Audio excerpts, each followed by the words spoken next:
ગુજરાત પ્રદેશ Bharatiya Janata party અને ગુજરાત સરકાર દ્વારા હમણાં જે પરિસ્થિતિ ઊભી થઈ હતી એને અનુલક્ષીને સમગ્ર ગુજરાતના તમામ વિસ્તારોની અંદર બ્લડ ડોનેશન કેમ્પ કરવાનું આયોજન કરવામાં આવ્યું હતું। એના ભાગરૂપે આણંદ જિલ્લામાં 7 વિધાનસભામાં 7 જગ્યાએ બ્લડ ડોનેશન કેમ્પ કરવાનું આયોજન કરવામાં આવ્યું છે।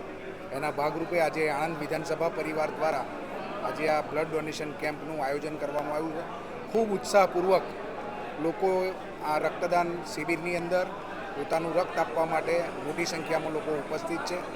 જ્યારે પણ દેશને જરૂર પડે છે ત્યારે ગુજરાતના લોકો હંમેશા હર હંમેશ દેશ સેવા માટે આગળ હોય છે। તો આજે પણ લોકો આજે રક્તદાન શિબિરમાં મોટી સંખ્યામાં જોડાયા છે। આ આયોજન બદલ હું ધારાસભ્ય શ્રી યોગેશભાઈ પટેલ અને મારી સંગઠનની સૌ ટીમને હું ખૂબ અભિનંદન પાઠવું છું।